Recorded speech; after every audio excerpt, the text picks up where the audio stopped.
Muita paz. Que Jesus nos abençoe, nos ampare, nos proteja, nos inspire, a fim de que possamos veicular de forma digna, com permissão do Cristo, uma reflexão sobre o câncer, por exemplo. Em poucas palavras, não será um vídeo longo. Eu fiz e eu tenho feito pesquisa sobre a área, vários tipos de doenças, mergulhando nas explicações que os espíritos nos dão sobre as doenças. Aliás, não existe doença se não houver doente, né? Toda doença, ela provém do doente. Então, a cura está em quem causa a doença. Quem entra em uma doença, evidentemente, vai saber sair dela em algum momento. A medicina cura? Não. A medicina, em algum momento, alivia paliativamente câncer e outras doenças graves.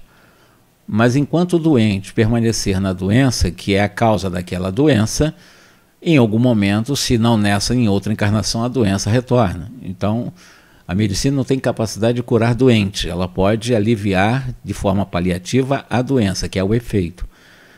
Porque a doença sempre estará tendo as suas matrizes no doente. E se o doente causa doença, o doente causa a sua cura. Então, somente o doente é que vai causar a sua cura, não existe outro caminho. Mas sobre isso, que é um ponto de vista que nós temos levantado, eu escrevi dizendo que recentemente, lá na Califórnia, quando eu falo recentemente, esse artigo eu escrevi há 10 anos mais ou menos. E à época, né, lá na Califórnia, lá nos Estados Unidos, Hannah Power Auslam. Essa Hannah Power Auslam era uma menina de 10 anos de idade e ela foi diagnosticada com câncer de mama, um caso considerado extremamente raro, que é o tal do carcinoma secretório invasivo, que é um termo técnico utilizado, lembrando que ela estava com 10 anos de idade. E os médicos fizeram a menina com 10 anos de idade, mais uma mastectomia. Mas o câncer se espalhou para um nódulo e Hannah teve que passar por outra cirurgia ou por um tratamento de radioterapia. Um outro caso também instigante é a das duas gêmeas idênticas britânicas diagnosticadas também com leucemia com apenas 2 semanas de intervalo. O drama das meninas Megan e Gracie Garwood. Garwood, na realidade, uma de 4 anos, começou em agosto de 2009.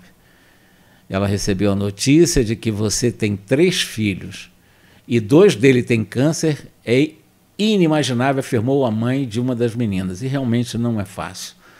Você fica pensando o que fez para merecer isso. Aí vai buscar fora a causa provável de uma doença, no caso câncer em 2 filhas. Câncer é uma palavra derivada do grego karkinos, ou karkinos, a figura mitológica de um caranguejo gigante, escolhida por Hipócrates, o chamado pai, tradicionalmente pai da medicina, para representar úlceras de difícil cicatrização e, evidentemente, que ao longo do tempo consagrou-se como um sinônimo genérico das chamadas neoplasias malignas. Há mais de 100 tipos diferentes de câncer, que variam ao extremo em suas causas, manifestações e os prognósticos. Diferentemente do câncer em adultos, em que se leva em conta aspectos do comportamento, como pessoas que têm ligações de vícios com fumo, com álcool, alimentações inadequadas, sedentarismo, excesso e exposição ao sol sem proteção, sem filtro solar. A medicina ainda não conseguiu estabelecer os verdadeiros fatores de risco do câncer pediátrico. Os casos de Hannah Power Auslam e Megan Gracie Garwood bem podem entrar nas estatísticas brasileiras do câncer infanto-juvenil que atinge crianças e adolescentes de 1 até 19 anos de idade. Segundo pesquisas divulgadas pelo INCA é o Instituto Nacional de Câncer, e pela SOBOP é a Sociedade Brasileira de Oncologia Pediátrica, o câncer é a doença que mais mata os jovens na faixa dos 5 aos 18 anos no Brasil. Pesquisa indica que o surgimento de aproximadamente 10 mil casos de câncer infanto-juvenil a cada ano no Brasil, a partir do biênio de 2008, 2009, foi quando eu escrevi o artigo. Então nós estamos rememorando um artigo de um contexto, de um período em que se debatia bastante a questão do câncer infantil também, o pediátrico, né? O agravante é que o câncer nos adolescentes, por exemplo, costuma ser muito mais agressivo do que nos adultos. E é mais difícil de ser diagnosticado, segundo o Dr. Luiz Henrique Gebrim, que é o diretor do Departamento de Mastologia do Hospital Pérola Brighton, em São Paulo. Continuando, será que o câncer, então, ou como nós podemos imaginar, de uma forma apressada, né, seria o câncer uma obra do acaso, uma punição divina ou um karma do espírito? O que é karma? Hoje, à luz da ciência médica, pode-se até afirmar que o fator predominante da chamada carcinogênese, que é a origem do câncer, que é o fator predominante na realidade, sem dúvida nenhuma, segundo essa afirmação mais científica da ciência médica, né, é o comportamento. É exatamente o comportamento como fatores predominantes de se disparar um câncer. Por exemplo, o tabagismo, quem fuma muito, a questão da bebida alcoólica, tanto quanto, repito, os maus hábitos alimentares, as questões também da higiene, a obesidade, o sedentarismo, os quais são responsáveis por 4 em cada 5 casos de câncer e por 70% do total de mortes. Então nós temos alguns fatores de risco aí. Os cânceres, por herança genética pura, ou seja, que não dependem de fatores comportamentais potencialmente perigosos e ambientais, são menos de 5% do total. Então, câncer realmente é oriundo do comportamento. A experiência endossa, corrobora, afirma, pois, que o câncer é uma enfermidade potencialmente kármica, considerando lei de causa e efeito, não como punição, mas uma lei que funciona a nosso favor. É uma lei que funciona para que nós nos protejamos de nós mesmos. Estamos, então, submetidos a um mecanismo de causa e efeito que nos premia com a saúde ou corrige com a própria doença e de acordo com as nossas escolhas, os nossos atos, as nossas ações. A criança de hoje, quem foi a criança de hoje? O adulto do passado. O corpo físico reflete o corpo espiritual, que por sua vez reflete o corpo mental detentor da forma, independentemente da faixa etária em que se encontra o espírito encarnado. Os que se envenenaram, conforme os tóxicos de que se valeram, renascerão, evidentemente, trazendo as chamadas afecções valvulares, os achaques do aparelho digestivo, as doenças do sangue e as disfunções endocrínicas, tanto quanto outros males de etiologia bastante complexa, bastante obscura. Os que em vidas anteriores se incendiaram o próprio corpo, que nós chamamos realmente, trazem essa rebeldia e jogam fogo no próprio corpo, na própria carne, amargam as agruras em vidas posteriores de uma ictiose, ou que nós chamamos de ictiose ou de um pênfigo. Os que se asfixiaram, naqueles que se realmente procuraram se enforcar, que são um processo de asfixia, seja no leito das águas ou nas correntes dos gases, exibem os processos mórbidos das vias respiratórias, como no caso de um enfisema ou dos cistos pulmonares. os que se enforcaram, que está muito perto também da questão da asfixia, na realidade, eles trazem graves distúrbios do sistema nervoso, como as próprias neoplasias diversas e as paralisias cerebrais infantil. E os que aqueles que deram um tiro no crânio, né, estilhaçaram o próprio crânio, ou deitaram a própria cabeça sob as rodas destruidoras de um veículo pesado, experimentam desarmonias da mesma espécie, notadamente as que se relacionam com o cretinismo, e os que se atiraram de grandes alturas reaparecem, portanto, aqueles padecimentos de uma distrofia muscular, sempre progressiva, ou da osteite difusa também, considerando a matriz, né, essa opção de exatamente encontrar pelo suicídio uma suposta busca numa fuga desesperada de solução das suas angústias.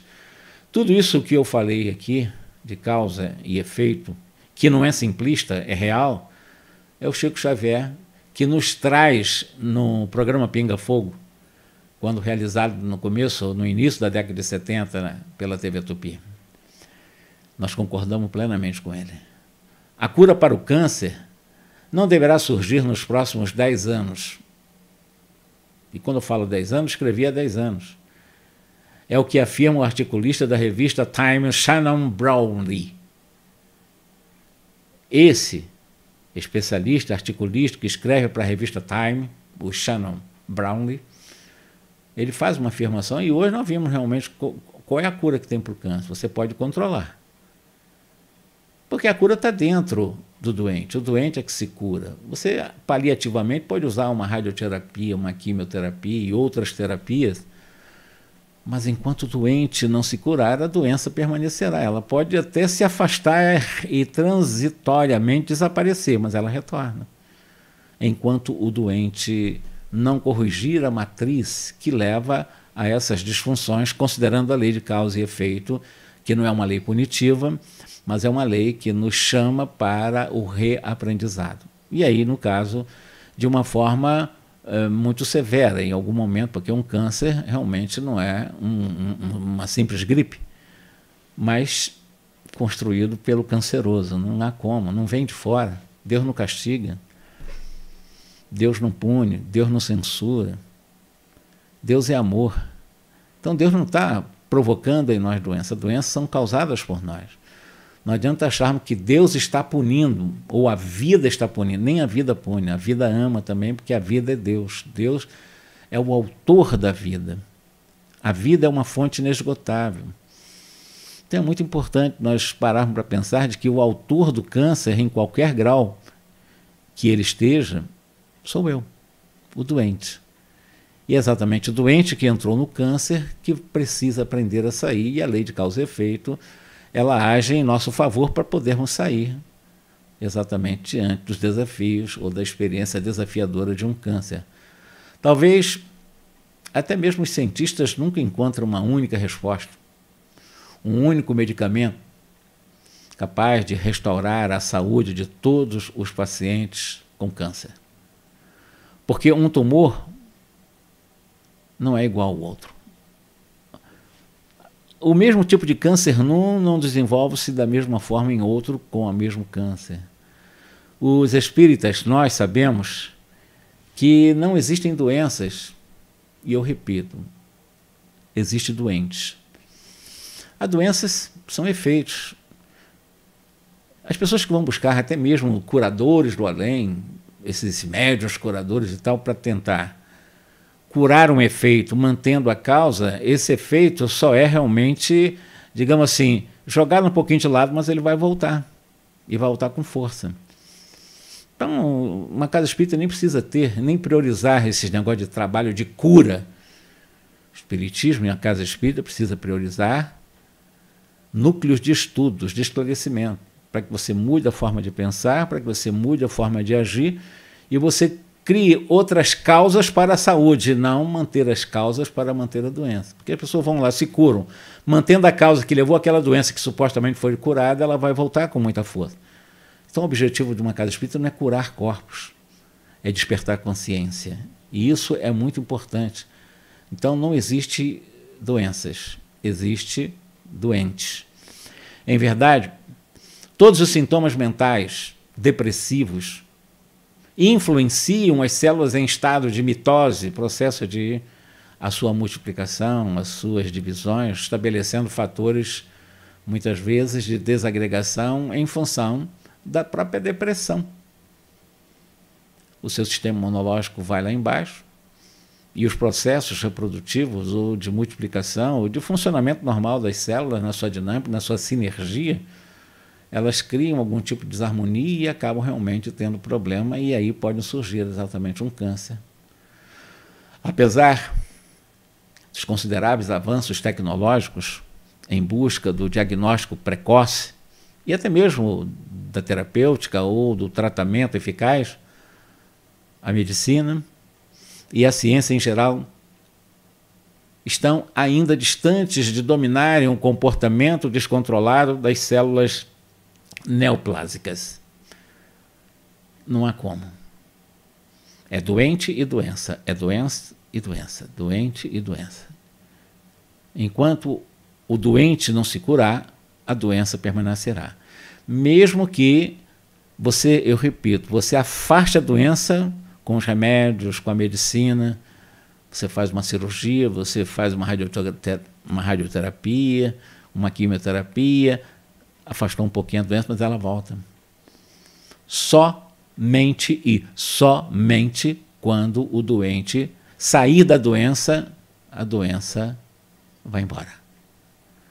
Porque se ele for mantida, depressão, revolta, rebeldia contra as leis de Deus, desamor, pseudo-amor, ele não está produzindo energias favoráveis para a saúde. Ao contrário, está produzindo energias que vão desagregar as funções celulares e, evidentemente, vai trazer nessa disfunção, dentre outras patologias, o próprio câncer. Obviamente, nós não precisamos insistir na busca de vidas passadas para justificar um câncer. Não está ligado à vida passada o tempo todo, não.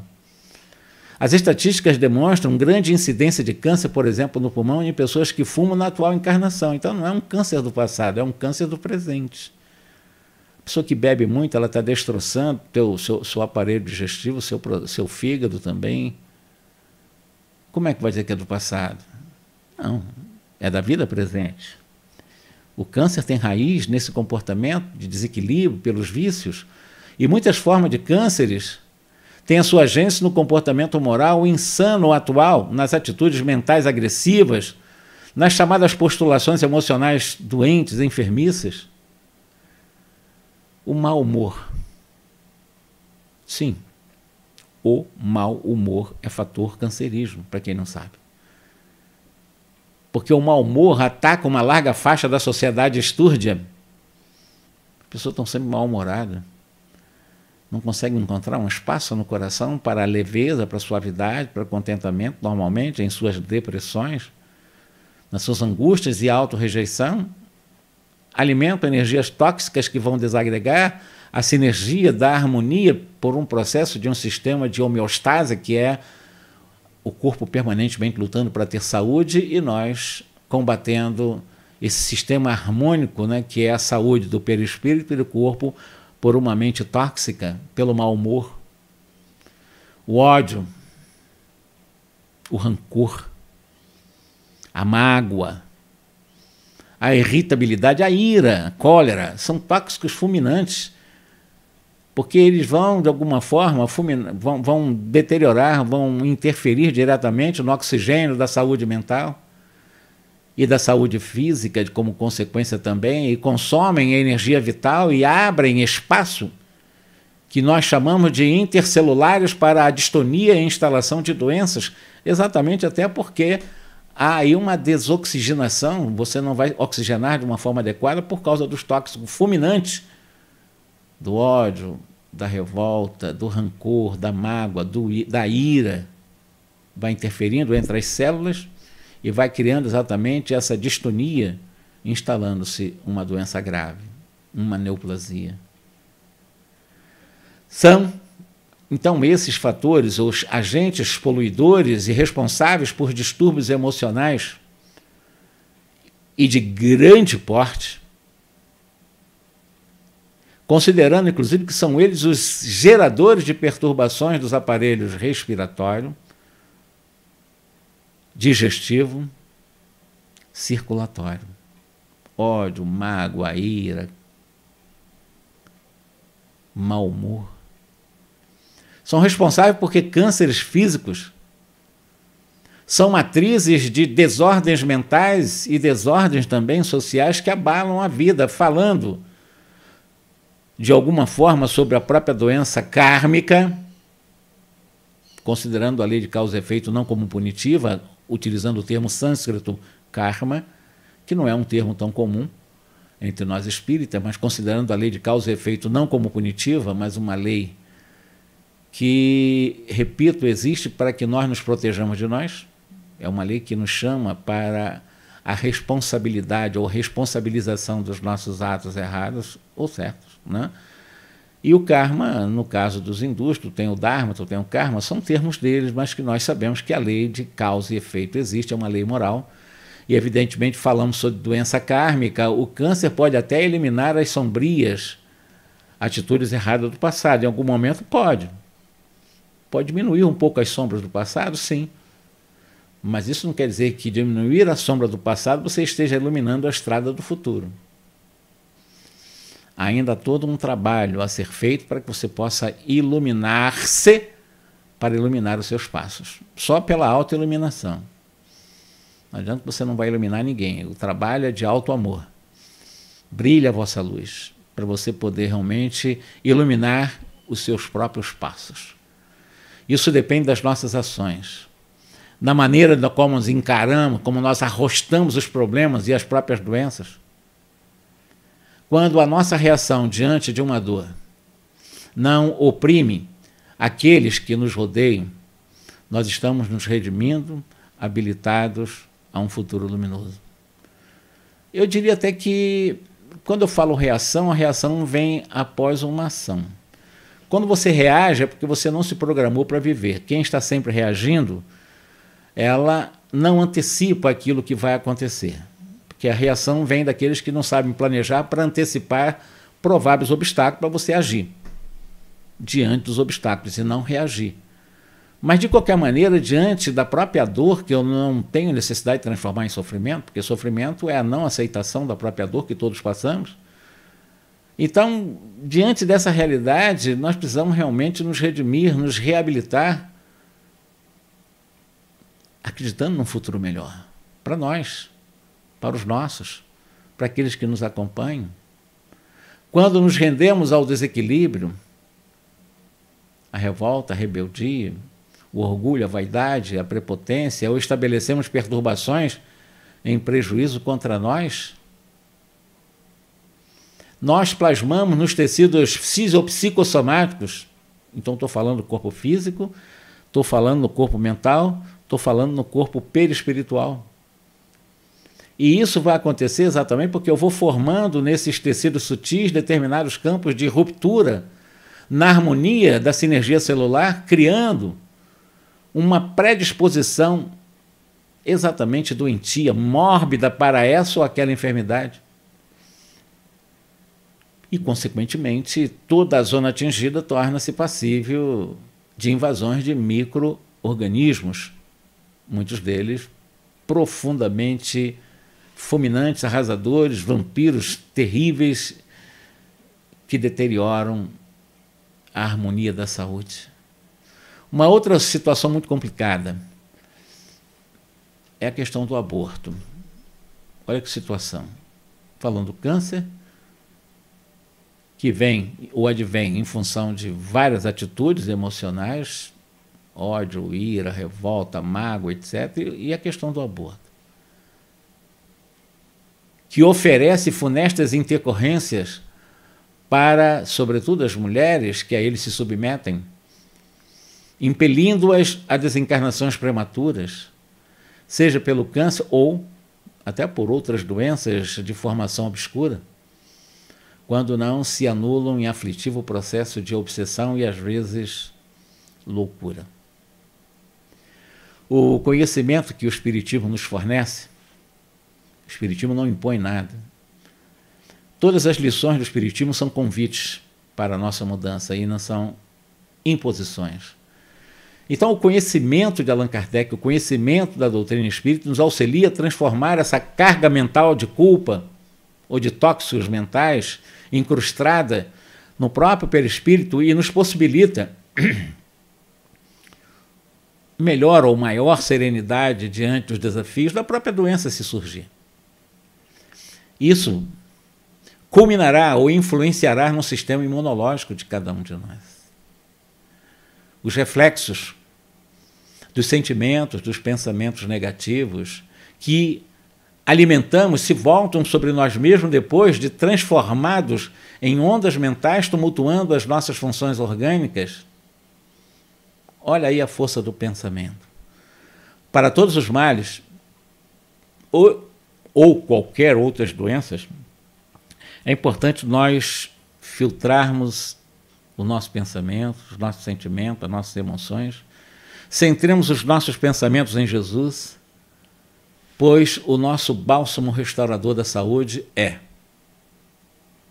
E sempre será Jesus como modelo e guia inspirador para um convite de autotransformação para que eu, como sou o causador da doença, torne o causador da saúde, tendo como referência Jesus. Considerando essa realidade, diante dessas poucas reflexões que fizemos, só nos resta convidar para o ajustamento de nosso comportamento, dos nossos ideais, das nossas escolhas de futuras ações, nos amoldarmos ao Evangelho Redentor de Jesus. Pois o Mestre dos Mestres, ele é e sempre será o médico das nossas almas enfermas. Que ele possa nos inspirar e aqueles que ainda não estão experimentando um câncer, não sabem se vão ter que experimentar, aqueles que estão experimentando na presença dolorida de um câncer e aqueles que também já passaram por esse momento. Que possamos refletir sobre tudo isso.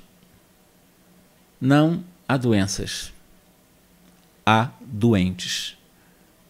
O câncer é apenas reflexo do doente que eu sou. Considerando essa realidade, para nos ajustar à mensagem de Jesus, ele que é o nosso médico maior, vamos exercitar o alto amor. Brilhar a nossa luz, como dizia Jesus, que brilha a vossa luz. Aprendemos a iluminar os nossos passos, nos amarmos mais, nos respeitarmos mais, nos ajustarmos a um processo de conciliação conosco mesmo, de respeito, de autorrespeito por mim, de autoaceitação. Saber que, como seres humanos, temos o potencial para acertar, tanto quanto podemos errar. Aprender com o erro e manter a força do poder que temos para acertar e continuar caminhando, ora errando, ora acertando, mas nunca perdendo o foco, o primeiro dele, o alto amor. Porque a referência do amor ao próximo é o amor a si mesmo. Não há como amar o outro sem se amar. É impossível. E aí resolveremos questões de várias doenças, dentre as quais essa que, inapelavelmente, é uma das mais desafiadoras do mundo atual, que é o câncer em suas várias categorias ou várias formas de se apresentar, né? São vários tipos de câncer que existem no mundo, seja em crianças, seja em jovens, adultos, pessoas da melhor idade também. É isso. Que Jesus nos ampare, nos proteja, nos abençoe. Eu nunca peço, mas eu vou começar a pedir, se vocês acharem que devem compartilhar. Não é porque eu sou aposentado, eu não preciso ganhar dinheiro com monetizações, não, mas a mensagem em si ela é importante. E às vezes o compartilhamento ajuda a chegar a maior número de pessoas para conhecer essas reflexões que podem em algum momento ser importantes para um ou para outro, como pode ter sido para você também. Um grande abraço, um respeitoso abraço para você, muita paz e até a próxima.